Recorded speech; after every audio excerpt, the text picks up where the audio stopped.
Buenas noches. ¿Se escucha? ¿Sí? Ante todo, agradecer la presencia del doctor Concepción Carguancho. Debo decir que es un honor tenerlo en esta casa de estudio. En particular es la segunda vez que lo puedo tener, y también como organizador en el taller de Ciencias Penales de San Marcos tuve la oportunidad también de poder ser parte de su enriquecedora ponencia. En esta oportunidad en mi casa de estudios, espero que la haya acogido con mucho cariño. Y siguiendo con el protocolo, lo que en esta oportunidad me ha tocado es hacer una introducción del tema que el doctor Concepción Carguancho va a hablar a detalle, a profundidad, que es un tema muy enriquecedor, muy interesante en lo que es materia procesal penal y propiamente en una audiencia, que es la incautación versus los derechos de propiedad de terceros. ¿Qué puedo decir respecto a este tema? La incautación, en primer lugar, es una medida cautelar, es una medida previsional que recae sobre bienes inmuebles o inmuebles que están relacionados al hecho ilícito, al delito, para que posteriormente se proceda a otra figura del derecho procesal penal, que es el decomiso. Muchos dirán que hay diferencia entre incautación, decomiso, embargo, ¿no? Netamente la incautación es, como vuelvo a repetir, desposeer o sacar la titularidad definitiva de quien goza de estos derechos de titularidad o de posesión gracias a los hechos delictivos que ha cometido.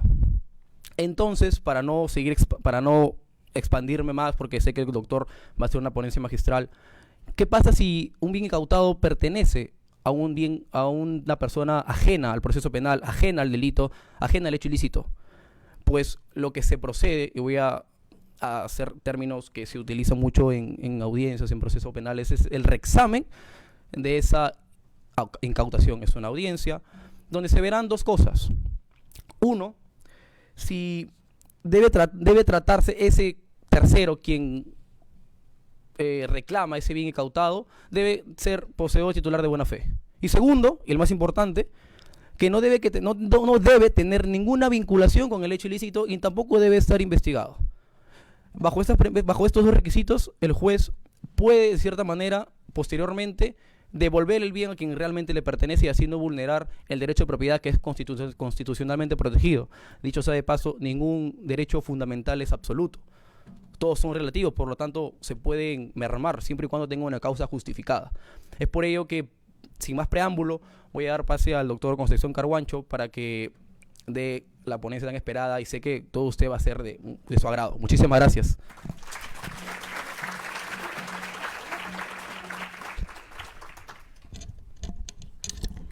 Ya culminando esta etapa previa, tengo el honor de presentar al doctor, que es magistrado del primer juzgado de investigación preparatoria, egresado de la Universidad San Martín de Porres, abogado por la universidad con magíster en Derecho de la Empresa en la Pontificia Universidad Católica del Perú. Es así, estimados compañeros y casa de estudios, recibamos con fuertes palmas al doctor Richard Augusto Concepción Carguancho.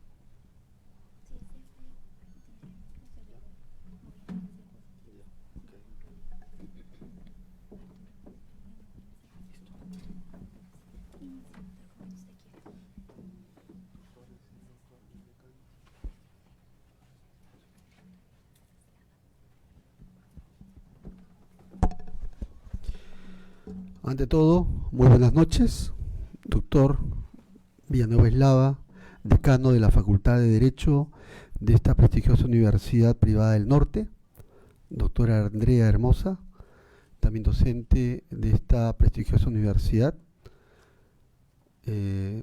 público, alumnos y público en general. Ante todo, Para mí es un honor haber sido invitado a esta casa de estudios para disertar sobre un tema académico de actualidad, como viene a ser la incautación.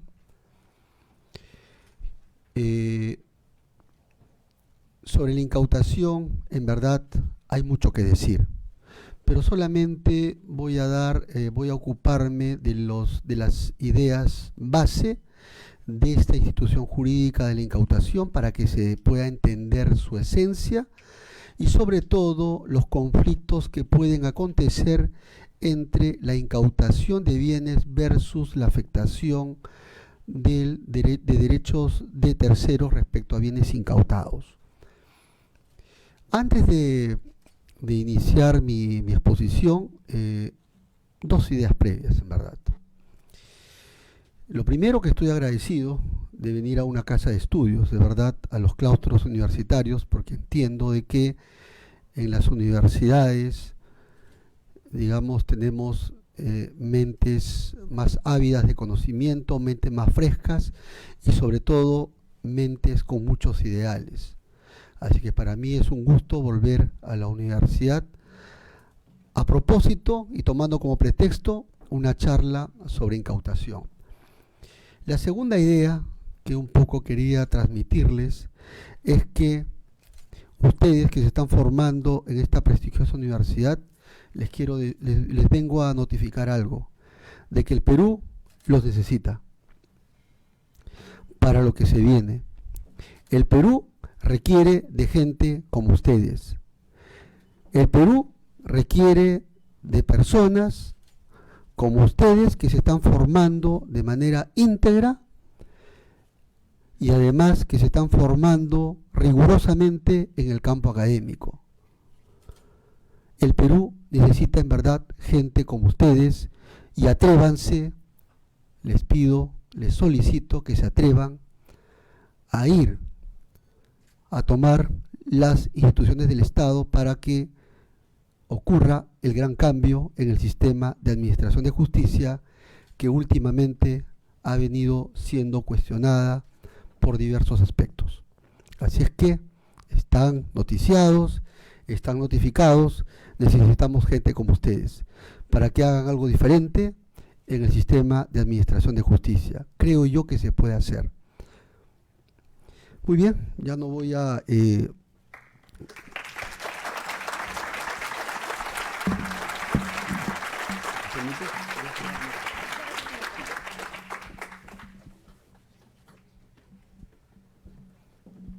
Muy bien, disculpen, a veces tengo que sacarme la casaca porque me siento un poco algo así como encorsetado, no solamente por los protocolos, sino también por las ideas, así es que voy a tratar de que esto sea, que fluya nada más.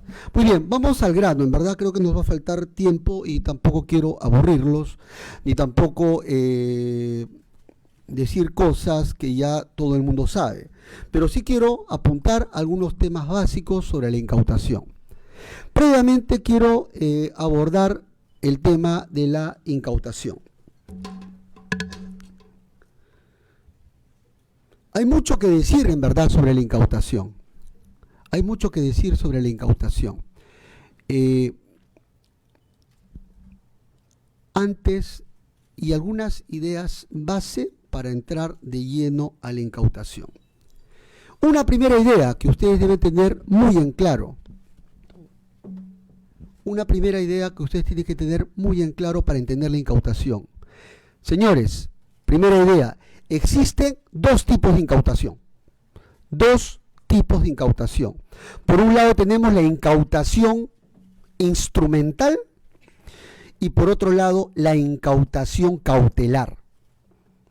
Cada una de ellas tiene una naturaleza jurídica distinta y apunta a finalidades distintas. Reitero, una primera idea que hay que tener en claro es el tema de que la incautación puede ser o bien de carácter instrumental o de carácter probatorio, o bien puede ser una incautación de carácter cautelar. Por eso se dice de que la incautación tiene una naturaleza dual.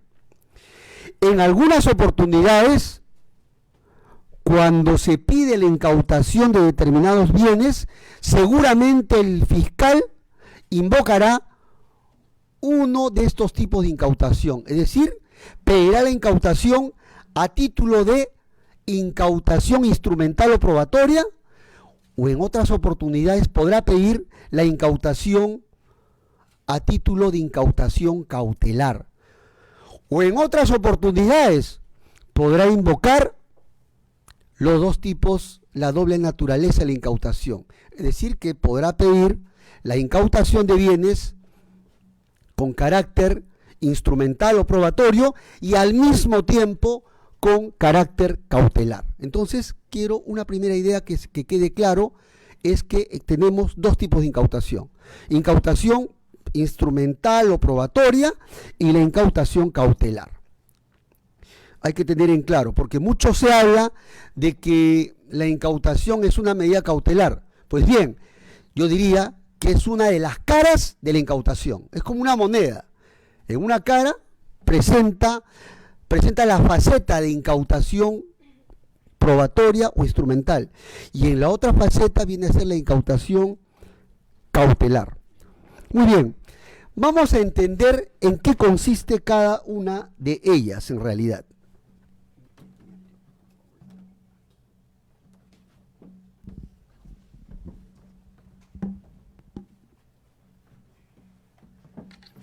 Disculpen, es la edad. Las veces que llego a un determinado tiempo, yo nunca he usado anteojos, pero ya me veo la necesidad de digamos, utilizar anteojos. Muy bien, habíamos empezado. Entonces, vayamos primero a atacar lo que es la incautación instrumental o probatoria. Señores, para que se pueda entender lo que es la incautación probatoria o instrumental, es que este tipo de incautación tiene como finalidad recoger evidencias, recoger, ¿qué cosa? Elementos probatorios sobre el evento delictivo. Esa es la incautación instrumental. Esto está regulado en el artículo 218 del Código Procesal Penal.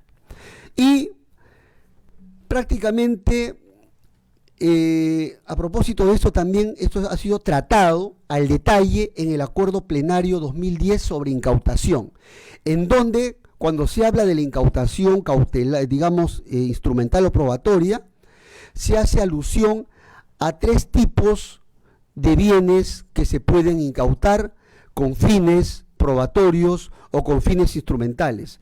Nos referimos al cuerpo del delito, a las cosas que se relacionen con el delito y que sean necesarias para el esclarecimiento de los hechos investigados. Aquí tenemos lo que son las piezas, por un lado, de ejecución del delito y por otro lado, las piezas de convicción del delito. Reitero, cuando se habla de la incautación instrumental o probatoria, tiene por objeto incautar bienes, tiene por objeto incautar evidencias, elementos de convicción que están vinculados al delito y que tienen como finalidad, sobre todo, acreditar o probar la comisión del hecho delictivo. Y aquí tenemos tres tipos de bienes: cuerpo del delito, piezas de ejecución del delito y las piezas de convicción del delito. Voy a poner un ejemplo para que se pueda entender con toda claridad. Imaginemos un caso de homicidio. Juan mata a María. En estos tiempos de feminicidio que nadie entiende cómo es que se propaga, digamos, digamos en un índice muy alto. Imaginemos que ocurre el índice, digamos, este homicidio, que Juan mata a María. Y Juan, para evitar ser descubierto, esconde el cadáver. Imaginemos, decide llevar el cadáver por una carretera y lleva una lampa, cava, digamos, la tierra y esconde ahí el cadáver para que no sea detectado. Pero el evento delictivo ocurrió ¿dónde? En su dormitorio, mediante un cuchillo, y que seguramente cuando Juan utilizó el cuchillo para matar a María, seguramente habrá salido sangre, y esa sangre habría quedado seguramente plasmada en las sábanas o en la alfombra, qué sé yo. Muy bien, tenemos ya la escena, un delito de homicidio, Juan mata a María en su dormitorio, luego lleva el cadáver para esconderlo. Pero digamos, en la escena del crimen, cuando mata a María, ¿qué ocurre? Utiliza un cuchillo que saca de la cocina y luego eso causa hemorragia en la víctima se desangra y deja manchas de sangre tanto en las sábanas, en los edredones y seguramente en la alfombra. Muy bien. El cadáver, ¿qué viene a ser? Es el cuerpo del delito. Estamos investigando en este caso un delito de homicidio. Y el cadáver, en ese caso, viene a ser el cuerpo del delito. Es el cuerpo del delito, ¿de qué delito? De homicidio. Pues bien, el cuchillo, ¿qué vendría a ser? ¿Es una pieza de ejecución del delito o es una pieza de convicción? Es una pieza de ejecución, porque a través del cuchillo se habría causado la muerte o el asesinato de María. Y los rastros de sangre, por ejemplo, en las sábanas o en las alfombras, sería una pieza de convicción, porque es prácticamente una prueba respecto a la ocurrencia del evento delictivo. Es una evidencia del evento delictivo. ¿Se vio con toda claridad? Muy bien. Eso, aquí tenemos prácticamente dibujado prácticamente el cuerpo del delito, la pieza de ejecución del delito y las piezas de convicción del delito. Pues bien, el fiscal, si investiga este delito, puede proceder a incautar todo esto. ¿Por qué? Porque tiene como objeto, ¿qué cosa? Acreditar la realidad del delito. Para eso va a servirle. ¿Por qué incauta el fiscal bienes con fines probatorios o instrumentales? Porque esos bienes le van a servir ¿para qué? Para acreditar el delito. Inicialmente, durante las diligencias preliminares y durante la investigación preparatoria, este cuerpo del delito, estas piezas de ejecución del delito, estas piezas de convicción del delito se van a traducir en ¿qué? Elementos de convicción. Y cuando estamos en juicio, ¿cómo se van a denominar? Prueba. Porque a través de ello se busca acreditar la realidad del delito. ¿Me siguen? Esa es la incautación con fines probatorios o instrumentales. Pero también tenemos otro tipo de incautación, que es la incautación cautelar. Pues bien, aquí, por ejemplo, en el Acuerdo Plenario 2010 se ha desarrollado todo lo concerniente a lo que es la incautación probatoria, así se le llama, ¿no? La incautación con fines instrumentales, con fines probatorios. Eso ya lo hemos explicado. Pero también tenemos otro tipo de incautación, que viene a ser la incautación cautelar. Aquí la incautación de bienes no tiene como objeto la acreditación del delito, sino prácticamente la incautación de los bienes tiene como objeto el secuestro de los bienes, ¿no? Con el objeto de que sirva como una suerte de medida cautelar para la decisión definitiva. Es decir, aquí los bienes sirven para lo que se resuelva en la decisión definitiva. Básicamente va a recaer sobre bienes con valor económico. Sobre eso va a recaer la incautación cautelar. Pues bien, quiero hacer una pequeña digresión. Hemos hablado, ¿no?, de la incautación con fines probatorios y de la incautación con fines cautelares. En ambos casos, en ambos tipos de incautación, lo que se incauta son bienes vinculados ¿a qué? Al delito. En el primer caso, en la incautación probatoria, estamos incautando bienes para acreditar el delito. Ahora estamos en la incautación cautelar. Incautamos bienes para que se cumpla lo que se decida en la sentencia. ¿Y qué es lo que se busca decidir en la sentencia? Es que esos bienes sean decomisados y pasen a dominio del Estado por ser bienes de carácter ilícito o por estar vinculados con el delito. Y mientras dure el proceso, ¿qué es lo que puede disponerse? la incautación cautelar, con la finalidad de que luego se pida el decomiso de esos bienes y se disponga el decomiso de esos bienes en la sentencia. Pues bien, cuando hablamos de la incautación cautelar, tenemos que tener en claro, tenemos que traer a colación nuestros conceptos básicos sobre las medidas cautelares. Recordarán ustedes, ¿no?, cuál es el concepto básico de una medida cautelar. ¿Cuál es la idea básica de una medida cautelar? Básicamente se busca asegurar lo que se decida en la sentencia final. Es para que sea eficaz lo que se decida en la sentencia final.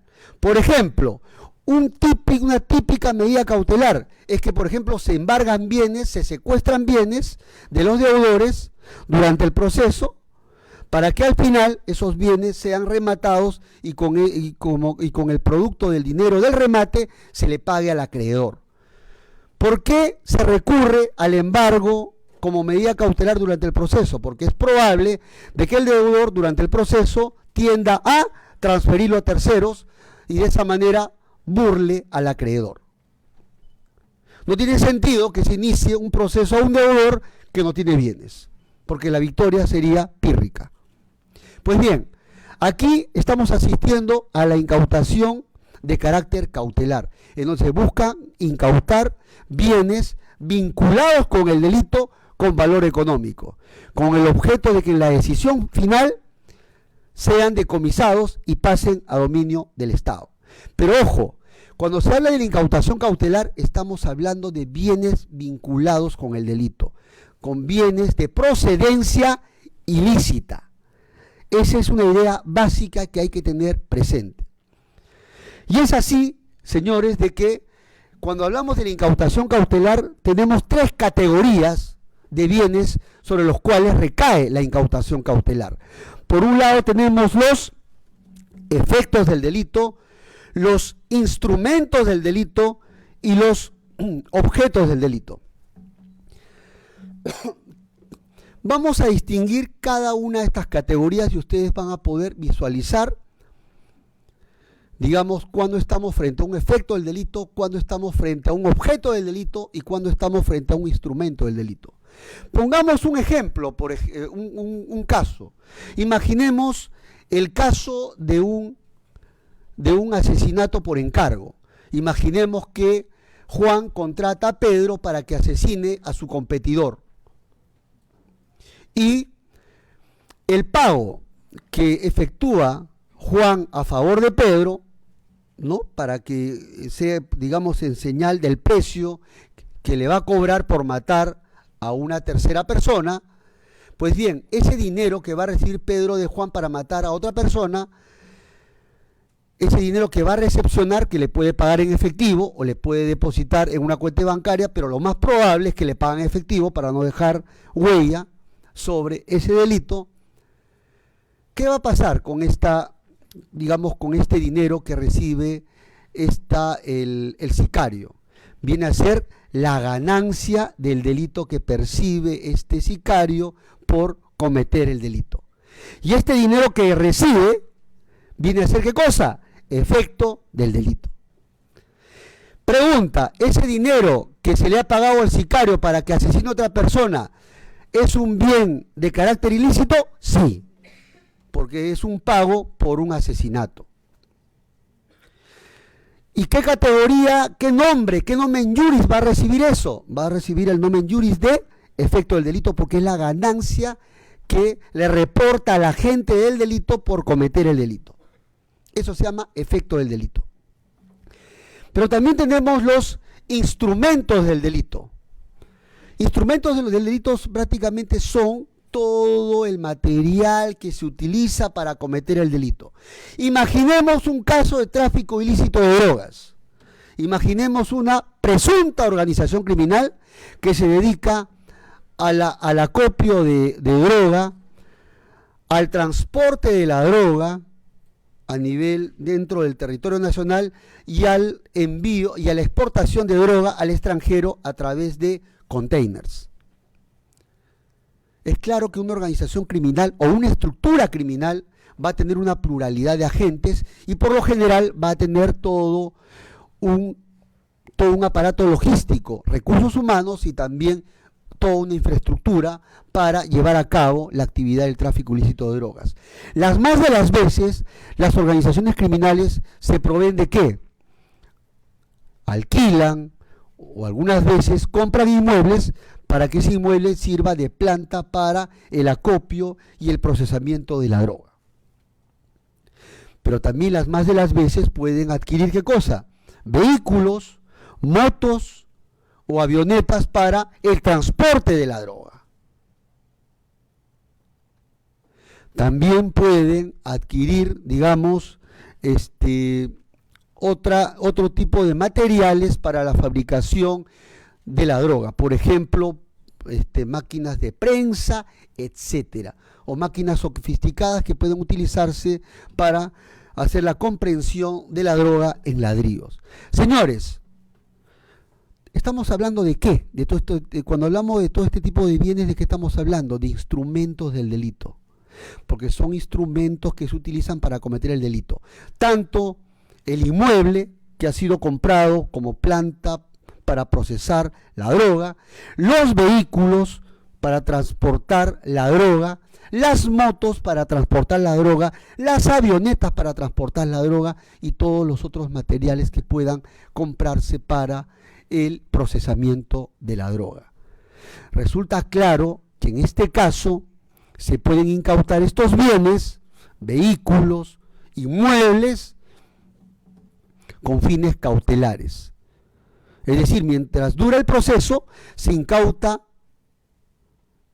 esos bienes con fines cautelares para que finalmente en la sentencia se solicite el decomiso y esos bienes pasen a dominio del Estado. Y vamos a una tercera categoría. Vienen a ser, vamos a hablar aquí del objeto del delito, que son las cosas materiales sobre las cuales recae la acción típica. Por ejemplo, en un delito de robo, imaginemos un asalto a mano armada a una entidad bancaria. Un grupo de personas se ponen de acuerdo para asaltar el Banco de la Nación que está aquí a 2 cuadras e ingresan con armas de fuego y reducen a todo el personal de seguridad y se llevan el botín, imaginemos, de 1 millón de soles. El botín que se llevan, ¿qué cosa viene a ser? Objeto del delito, porque son bienes sobre los cuales ha recaído la acción delictiva del robo agravado. ¿Se dan cuenta? Entonces aquí ya tenemos todo el cuadro completo. Tenemos el cuadro completo de la incautación cautelar que recae sobre bienes con valor económico y que hace alusión a 3 tipos de categorías: efectos del delito, instrumentos del delito y también objeto del delito. Hay que tener en claro cuando estamos frente a la incautación con fines probatorios y hay que tener en claro también cuando estamos frente a una incautación con fines cautelares. En algunas veces se puede pedir la incautación de los bienes con ambas finalidades, es decir, puede cumplir una doble finalidad, es decir, una finalidad probatoria y al mismo tiempo una finalidad cautelar.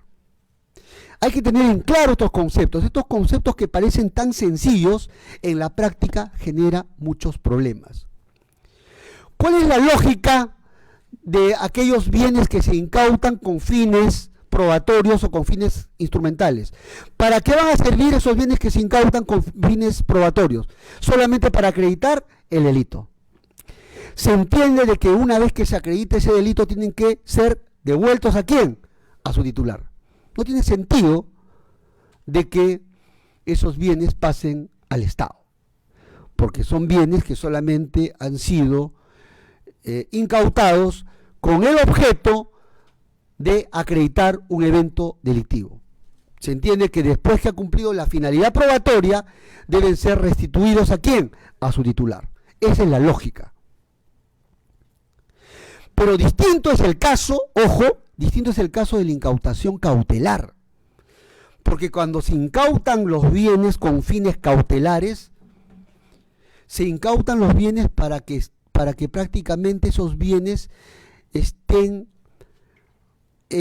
bajo el dominio provisional del Estado, para que al final pasen a la titularidad del Estado a través del mecanismo jurídico del decomiso. Es decir, cuando se incautan bienes con fines cautelares, no es que se busca una finalidad probatoria, sino lo que se busca es que esos bienes sean secuestrados a quien los tiene, sean prácticamente arrebatados a su titular, para que luego se disponga el decomiso y pasen bajo la propiedad definitiva ¿de quién? Del Estado. ¿Se dan cuenta? Hay que tener en claro cuándo se pide la incautación con fines probatorios y cuándo se pide la incautación con fines cautelares.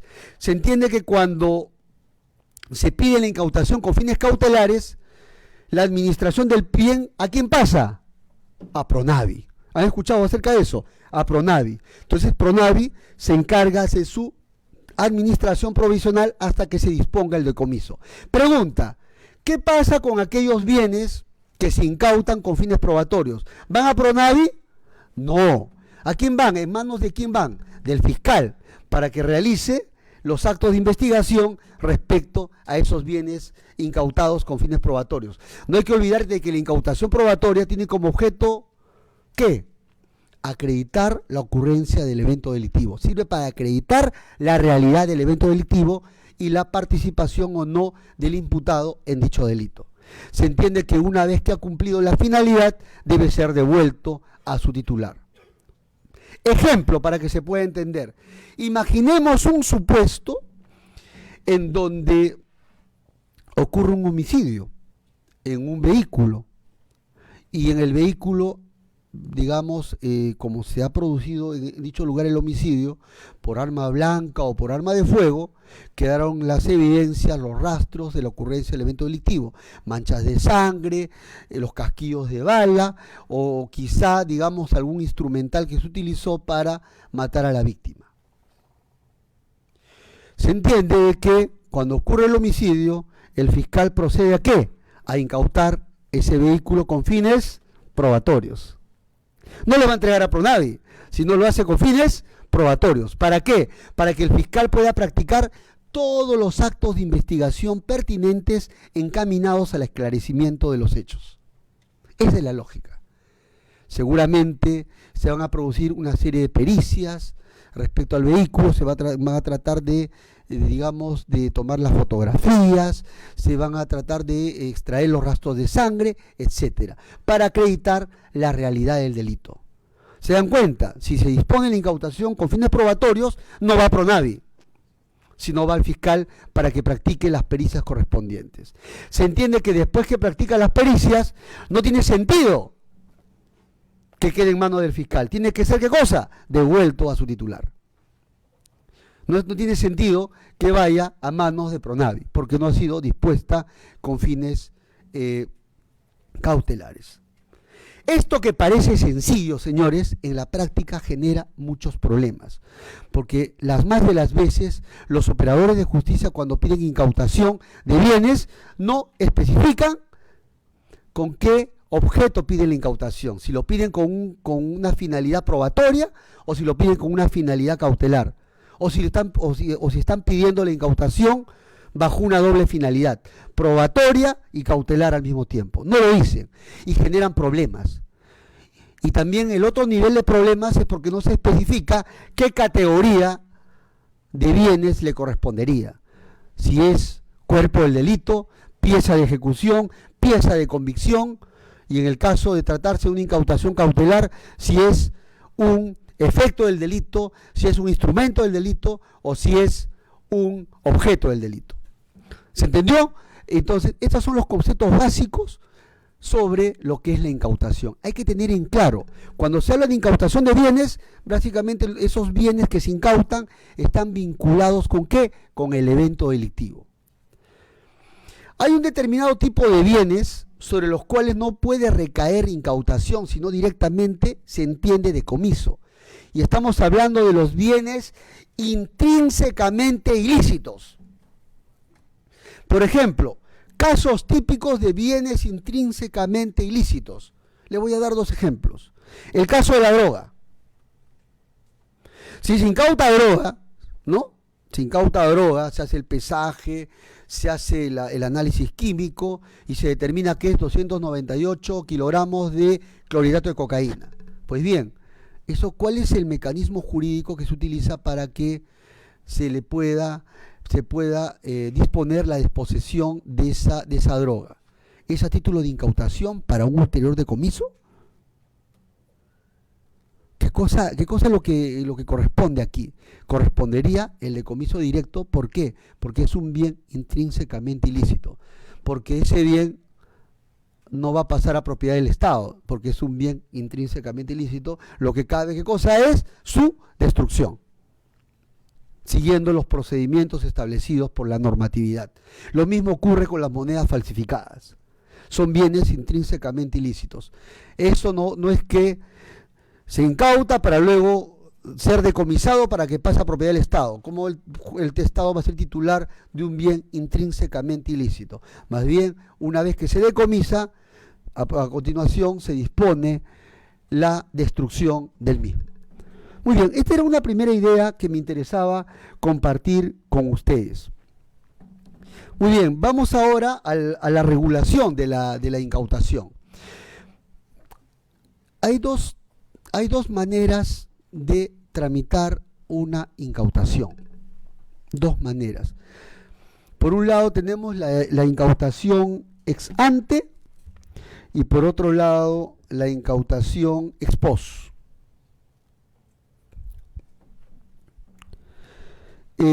Al margen de la terminología, porque a veces los teóricos utilizan terminología media rara, lo que me interesa son los conceptos. Hay 2 maneras de disponer la incautación de bienes. Ojo, 2 maneras de disponer la incautación de bienes.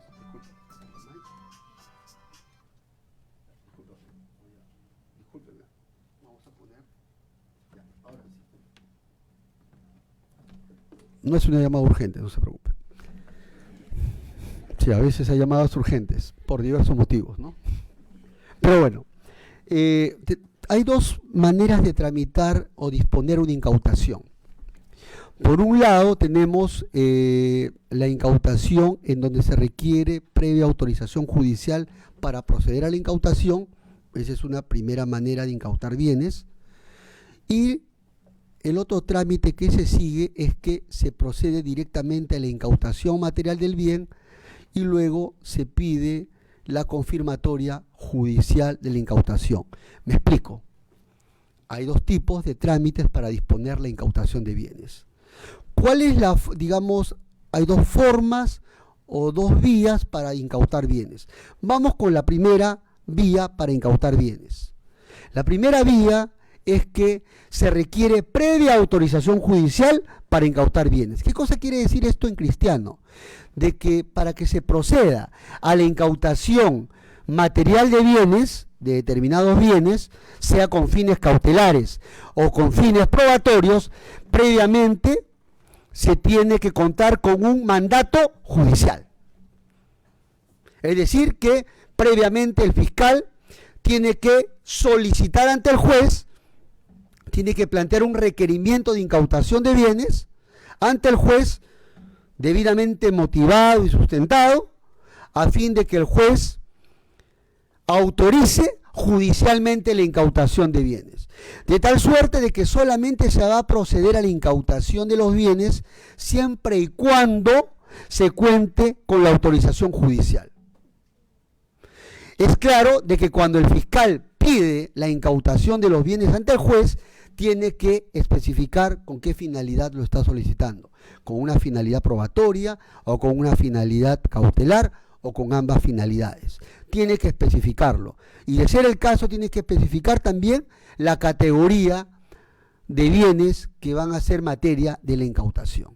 Es decir, no hay incautación sin previo mandato judicial, para ponerlo en sencillo. Si usted pretende incautar bienes, si el fiscal pretende incautar bienes, previamente debe contar ¿con qué? Con la autorización judicial. Y ese pedido, ese requerimiento que el fiscal plantea ante el juez, Asimismo, la decisión judicial que contiene el mandato judicial de incautación tiene que cumplir con determinados requisitos que vamos a verlo más adelante. Pero también hay otra manera, hay otra vía para proceder a la incautación de bienes. Prácticamente en esta vía, para disponer la incautación de bienes, no se requiere autorización judicial. Pero ojo, es decir, la policía, la fiscalía, puede proceder de manera directa a la incautación material de los bienes. Pero ojo, esto no lo dispone en cualquier caso, sino solamente en determinados casos. ¿Cuáles son los casos en donde puede proceder la policía o la fiscalía o ambos a la incautación material de bienes? Básicamente, primer caso, cuando estemos frente a un caso de flagrancia delictiva. Primer caso. Y el segundo caso, cuando exista urgencia en incautar esos bienes, de tal suerte que si no se incauta sí o sí en ese momento, es probable que más adelante el agente que cometió el delito tienda a desaparecerlo. ¿Se dan cuenta? Por motivo de urgencia. Ojo, para proceder a la incautación material de manera directa de bienes, solamente se disponen dos casos. Reitero, flagrancia delictiva, ustedes ya manejan, entiendo, el concepto de flagrancia delictiva, y también en casos de urgencia. En esos casos, la policía o la fiscalía o ambos pueden proceder de manera directa a incautar materialmente bienes. Se entiende, vinculados al delito. Flagrancia delictiva o razones de urgencia. Con cargo, siempre hay un control judicial, con cargo a solicitar de manera inmediata. ¿Quién lo va a solicitar? El fiscal. Con cargo a que el fiscal solicite de manera inmediata la confirmatoria judicial de esa incautación que realizó. ¿Me siguen? Y obviamente el juez va a evaluar primero si se han cumplido con los requisitos de la incautación y si hubo un caso o bien de flagrancia delictiva o una razón de urgencia que justificó de manera inmediata la incautación material de los bienes con cargo a su posterior confirmatoria judicial por parte del juez. ¿Me sigue? Entonces, hay dos maneras de tramitar. Previa autorización judicial, se incauta los bienes, previo mandato judicial, pero también se puede disponer la incautación material de bienes de manera directa en casos de flagrancia delictiva y de urgencia, con cargo a que el fiscal solicita ante el juez de manera inmediata la confirmatoria judicial. Pues bien, entonces, ¿cuáles son los requisitos que debe cumplir toda incautación? Por cierto, yo los invito, esto está desarrollado ya también en este acuerdo plenario del 2010, y también los invito a leer un acuerdo plenario, una casación última de la Sala Penal Nacional, un caso donde se trató un tema de incautación de inmuebles. Ahora les voy a dar el número. Presupuestos, señores. ¿Cuáles son los presupuestos para disponer la incautación? Básicamente son dos los presupuestos para disponer la incautación. Señores, prácticamente cuando se habla de la incautación se exige las más de las veces dos presupuestos. ¿Cuáles son estos presupuestos? Para ponerlo en sencillo, apariencia del buen derecho y por otro lado peligro procesal. Es sencillo. La misma lógica que una medida cautelar. Ustedes seguramente han estudiado digamos, lo que son las medidas cautelares. En materia, digamos, de proceso civil, si uno va a la teoría cautelar, a la teoría de las medidas cautelares, uno siempre va a identificar dos requisitos. Para disponer una medida cautelar durante un proceso, básicamente se debe cumplir con dos requisitos: la apariencia del buen derecho, el humo del buen derecho, y por otro lado, el peligro de la demora, el periculum in mora. Es decir, si ustedes van y abren cualquier texto de teoría general del proceso, van a la parte pertinente de la teoría de las medidas cautelares, siempre van a encontrar estos dos requisitos: apariencia del buen derecho, o lo que se llama el fumus bonis iuris, que viene a ser el humo del buen derecho, y por otro lado el periculum in mora, que vendría a ser el peligro de la demora. Pues bien, estos dos presupuestos que están en la teoría cautelar también son requisitos que son exigibles para disponer la incautación de bienes. Es por eso de que para disponer la incautación de bienes se exige el cumplimiento cabal de dos requisitos básicos. Por un lado, la apariencia del buen derecho. ¿Qué cosa quiere decir eso? Que existan suficientes elementos de convicción sobre el delito imputado al investigado, a quien se le van a incautar, ¿qué cosa? Los bienes. Es decir, que el afectado esté vinculado con el delito en función a los elementos de convicción que existen en su contra. Es por eso que se exige como primer requisito la existencia de suficientes elementos de convicción que vinculen al afectado con el delito que se le imputa. Y el segundo presupuesto es prácticamente el peligrosismo procesal.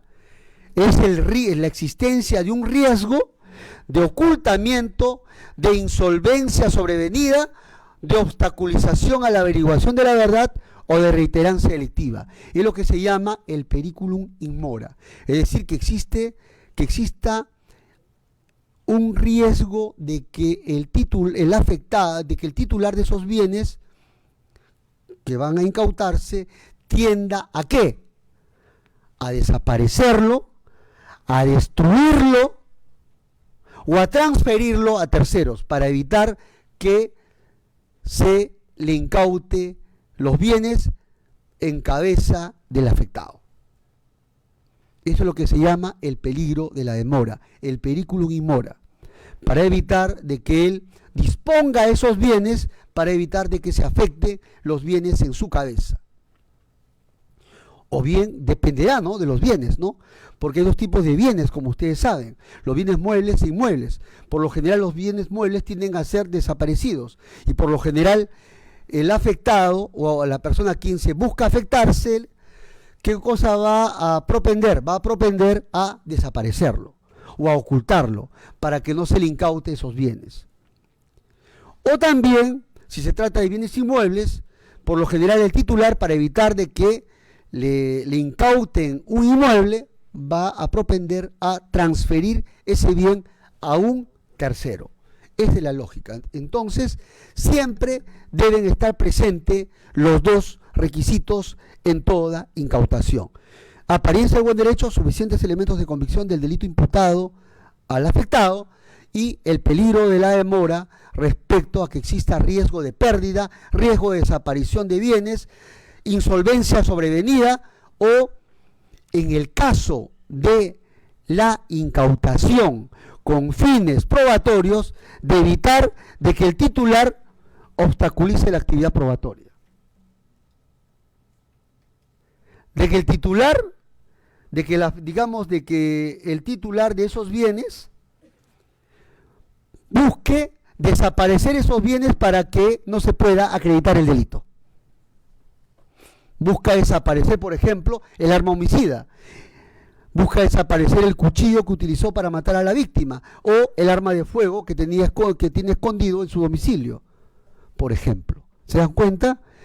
Si el titular busca esconder ese arma de fuego, lo que existe es un riesgo de obstaculización a la averiguación de la verdad, porque pretendiendo esconder el cuchillo o el arma homicida, pretende obstaculizar ¿qué cosa? La actividad probatoria. Entonces, son esos dos requisitos a propósito de la incautación. Nunca se olviden: suficientes elementos de convicción, y por otro lado el tema del peligro de desaparición, ocultamiento o transferencia de los bienes. Muy bien, vamos ahora, creo que ya hemos agotado los temas Se entiende, ¿no?, de que aquellos bienes, de que la incautación con fines cautelares se dispone con la finalidad de que ulteriormente se disponga el decomiso de los mismos. Esto es de que pase a propiedad del Estado. En cambio, si se trata de la incautación de bienes con fines probatorios, se entiende que luego de haberse realizado el acto de investigación tiene que ser devuelto, se entiende, a su titular. Muy bien, quiero ir a estos temas y un poco que quiero, en realidad hay muchos temas, pero me interesa un poco ya cerrar con lo que es materia de la ponencia, y es el tema de la afectación de terceros. Resulta claro de que no existe problema alguno si es que se incautan bienes, ya sea con fines probatorios o con fines cautelares, se incautan bienes de una persona que está siendo investigada por el delito. Creo que ahí no existe ningún problema.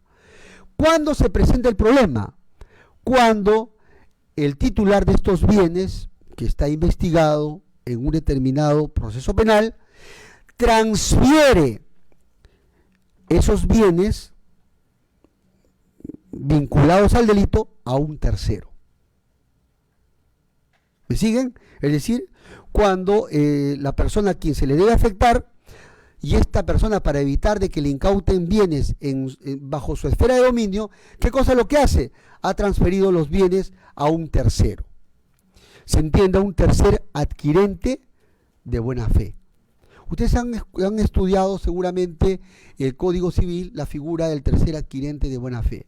Se entiende de aquella transferencia que se hace a un tercer adquirente de buena fe, se mantiene, aunque el acto anterior se pueda anular, rescindir o afectar por cualquier motivo. Pero se entiende que siempre se debe respetar la adquisición del tercer adquirente de buena fe. Pues bien, ¿qué pasa cuando el investigado por un delito ha transferido sus bienes a un tercero? Pregunta: ¿se pueden incautar bienes? Pregunta: ¿se pueden incautar bienes que han sido transferidos a un tercero o no? En principio, sí se pueden incautar bienes, esos bienes, por más que hayan sido transferidos a un tercero. Claro está, en la medida de que el fiscal presente elementos de convicción que acrediten, digamos, de que ese tercero no adquirió de buena fe dicho bien. Es decir, en la medida que presente elementos de convicción que destruyan la buena fe de ese tercer adquirente del bien. ¿Me siguen? Es decir, si es que el fiscal no aporta ningún elemento de convicción encaminado a desvirtuar la buena fe del tercer adquirente de este bien, no se tiene por qué afectar el bien de este tercero. Solamente se va a afectar el bien del tercero en la medida que se destruya su buena fe.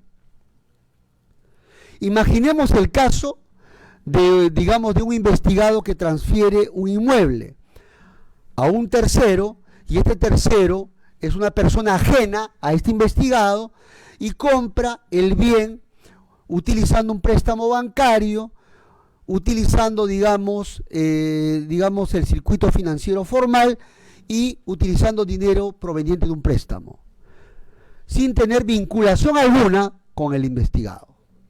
Imaginemos de que se acredita, digamos, se establece de que esa transferencia en principio no tiene ningún signo de sospecha. En ese caso se entiende de que no existe motivo para afectar la adquisición que ha efectuado este tercer adquirente de buena fe.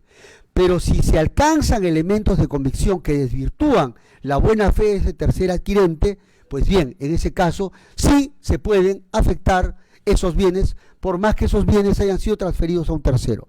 Imaginemos un caso de una donación.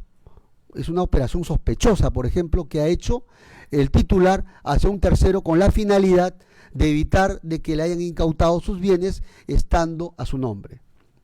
Esa operación resulta a todas luces sospechosa. O imaginemos el caso de un investigado, digamos, que transfiere sus bienes a una persona vinculada a él, sin que el tercero demuestre su capacidad económica, o sin que se acredite, o sin que se haya acreditado que esa transferencia haya sido efectuada mediante dinero bancarizado. Imaginemos, por ejemplo, que el tercero se presenta con un documento, con un contrato privado, en la cual consta de que ha comprado el inmueble a $90.000 o a $120.000 con pago en efectivo y con pago y con entrega de dinero al cash. Pues bien, y en documento privado sin que haya intervenido un notario público. Pues bien, esa operación va a ser vista como sospechosa. Pero ¿qué pasa si es que el tercer adquirente presenta su adquisición por escritura pública, inscrito en los registros y acreditando los pagos que ha efectuado? Pues bien, en ese caso no habría por qué afectarlo. Así es que este es un asunto muy discutible. En esta casación, que los invito a leer de la Sala Penal de la Corte Suprema, se ha tratado el tema de la incautación de los terceros adquirentes de buena fe. Y prácticamente se ha establecido ya como criterio, y aquí está, de que no se puede afectar los derechos de terceros en la medida de que el tercero haya adquirido el bien de buena fe. Solamente se va a poder afectar la adquisición de ese tercero en la medida de que se alcancen elementos de convicción respecto a que se destruya esa buena fe en cabeza del adquirente, o se pongan de manifiesto a través de elementos de convicción de que esa operación de transferencia ha sido sospechosa. Yo quiero ir un poco más y les pongo el caso, por ejemplo, y esto no ha sido tratado todavía, y les pongo el caso. Imaginemos el caso de de una persona que está investigada por tráfico, digamos, está investigado por un determinado delito, y es previsible, y digamos que adquirió un bien inmueble con dinero sucio, con dinero de procedencia ilícita, y es inminente de que se le va a incautar ese bien. ¿Qué ocurre con este titular? Imaginemos el supuesto caso en el cual este investigado recurre al banco y saca un préstamo por la suma, imaginemos, de $100.000 y entrega en hipoteca ese bien al banco. El banco, claro está, antes de otorgar la hipoteca, ¿qué cosa hace? Hace un estudio del título, pide la partida, y si ve que no tiene ninguna cargo o gravamen, la más de las veces va a dar el visto bueno. Imaginemos que el banco pues le otorga la hipoteca por un préstamo de $100.000 americanos. Y se constituye una hipoteca a favor del banco y se inscribe esta hipoteca a favor del banco.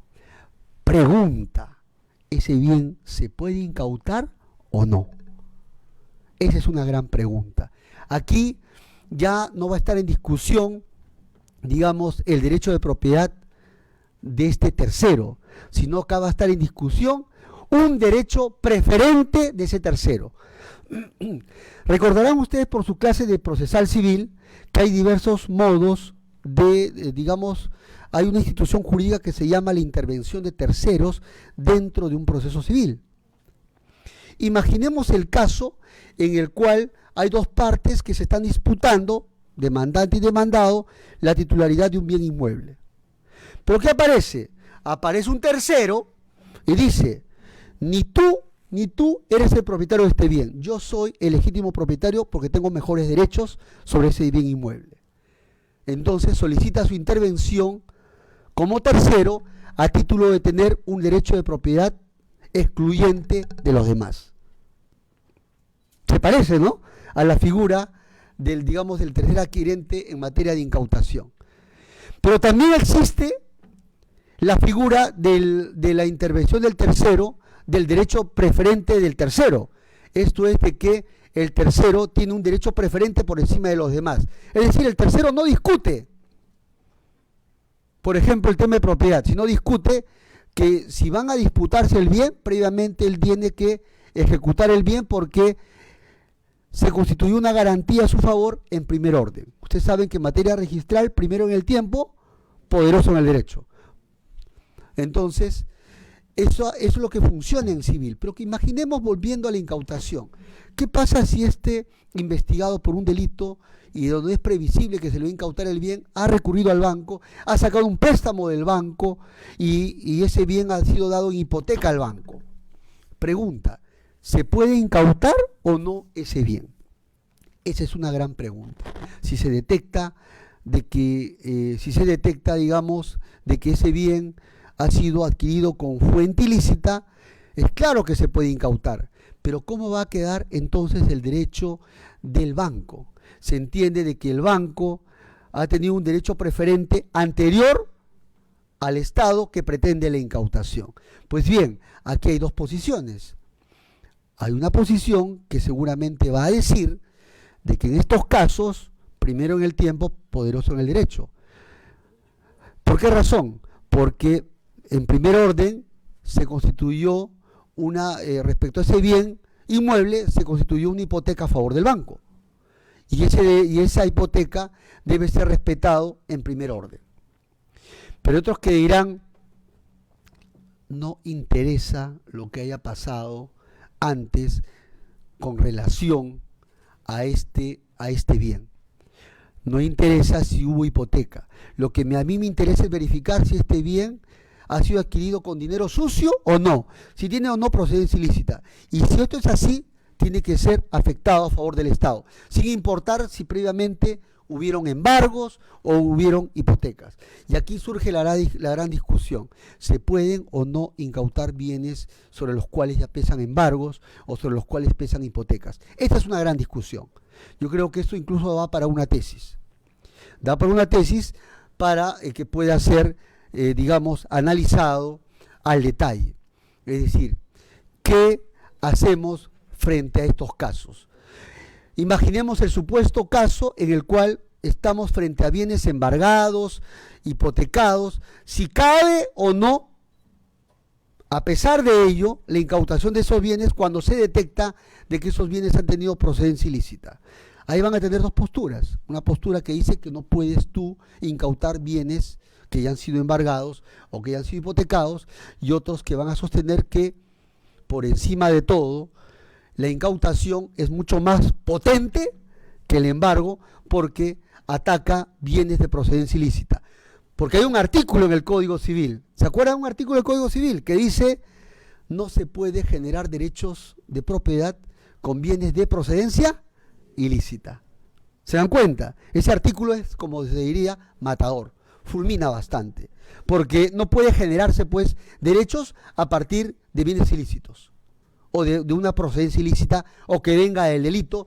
Imaginemos, para ser más groseros, que sea producto de la venta de droga.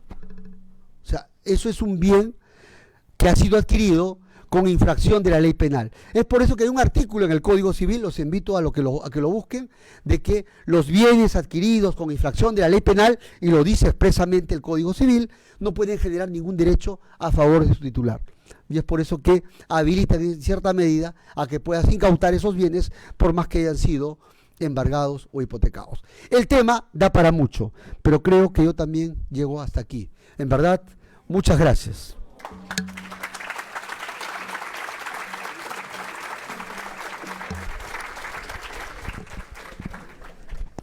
Le agradecemos al doctor Carguancho por la excelentísima ponencia en esta noche. Culminada esta ponencia, vamos a pasar a la ronda de preguntas. Vamos a realizar sola y únicamente 3 consultas. Es por ello que vamos a levantar la mano a aquellos que requieran absolver alguna duda, y para eso estará el doctor expuesto y totalmente con todo el vasto conocimiento para poder esclarecer. ¿Sí? Por favor, Efraín, si nos puedes apoyar.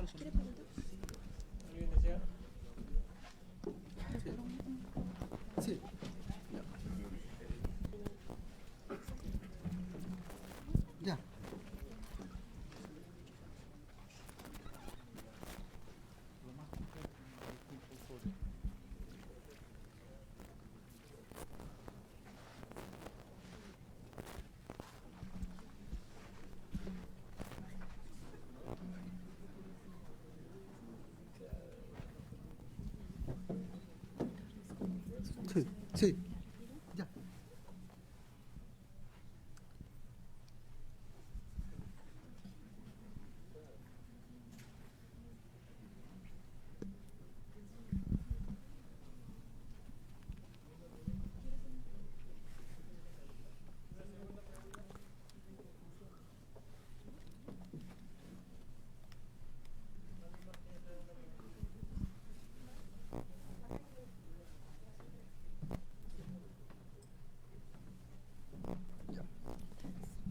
No se preocupe, no se preocupe.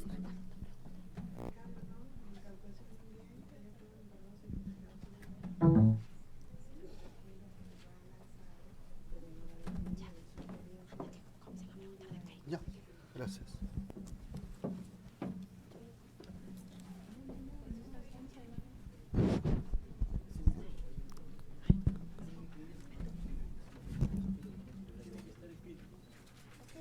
Cabe o no la incautación de un bien que ya fueron embargados o hipotecados. Ahí vamos.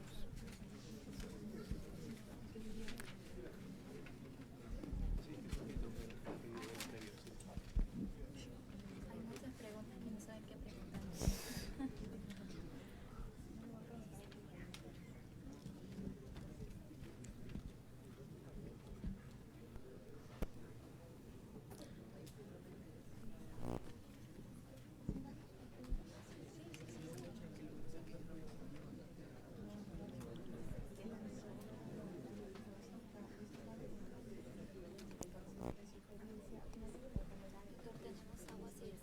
Sí, no. No hay problema.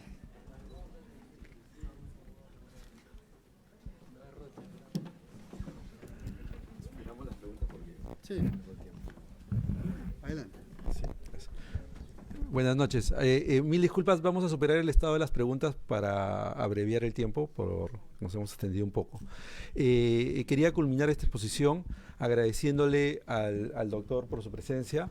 La verdad que estamos muy agradecidos como universidad que esté presente en esta casa de estudios. Ya lo estamos comprometiendo para que visite otras sedes. Espero que pueda tener tiempo y disponibilidad. La universidad hace muchos estudios respecto a la vocación de los estudiantes de Derecho. Y una de las cosas que siempre sale en esos estudios es que las personas eligen estudiar Derecho porque tienen un profundo sentido de justicia. Y cuando preguntamos a aquellos estudiantes por qué es que no siguen la carrera de Derecho, a pesar de tener ese profundo sentido de justicia, lo que sale en los estudios es que no la siguen sencillamente porque sienten que esa justicia no se puede dar. Yo creo que eso ha cambiado mucho en estos últimos meses. Y por eso, y muchas cosas más, muchas gracias, doctor.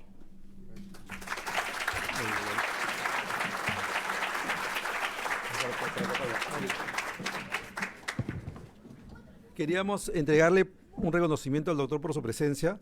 Muchas gracias.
Asimismo, invitamos al equipo de Última Ration a que puedan subir.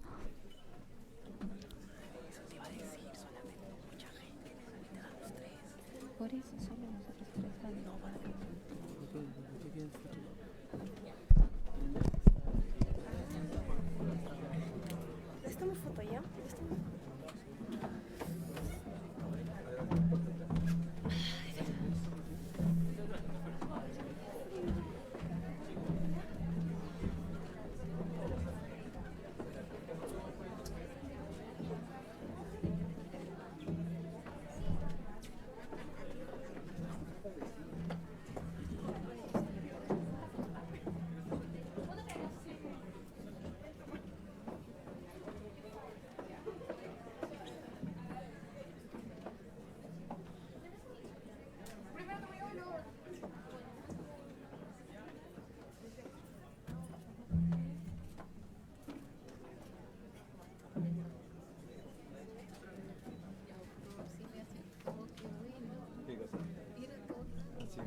vamos a ver si lo hace. Eso lo vamos a poner contigo. Eso lo tenemos que hablar contigo. Ahí te estoy llamando. Ya. ¿Y la última con PRP?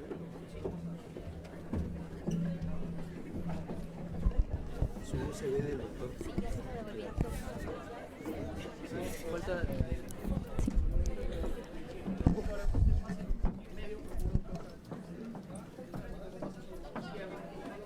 Doctor, creo que usted debería de ir ahí. No, no, no sé.